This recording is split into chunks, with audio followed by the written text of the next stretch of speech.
আপন বলতে আমার কেউ নেই, তবু খুঁজেই চলেছি এতকাল।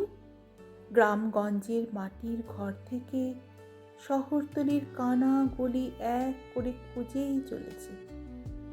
অক্লান্ত পায়ে হেঁটে হেঁটে আজ আমি ক্লান্ত, সত্যি খুব ক্লান্ত। তবু বসে থাকলে চলবে না, হেরে গেলেও চলবে না। হেরে যাওয়া মানুষকে যে কেউ আপন বলে পরিচয় দেয় না।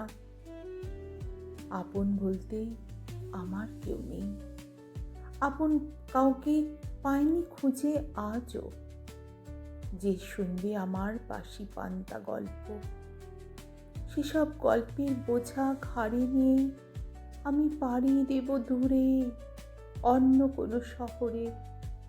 কিন্তু রাতের অন্ধকার প্ল্যাটফর্মে যে আমি ছাড়া আর কেউ নেই।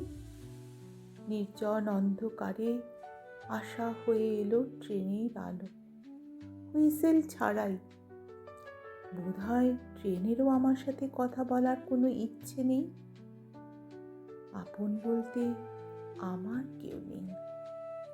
ট্রেনের সিটে জানলার পাশে একলা বসে আমি, পাশে বসবে এমন একজন সঙ্গী নেই। শুধু আছে এক রাস স্তব্ধতা, আছে কাঁধের ঝোলাতে গল্পগুলোর ছটফটানি। এ বোঝা বইব কতদিন? আর না, পারছি না। এবার হেরে যাব।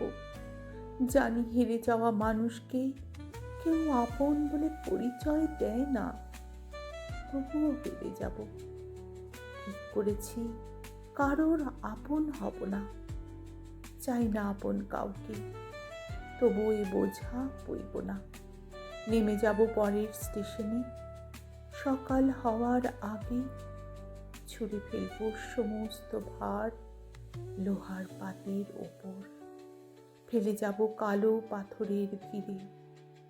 ট্রেনের চাকায় কাটা পড়বে আমার গল্পগুলো। অচেনা লোকালয়ে আমি হারিয়ে যাব অপরিচিত।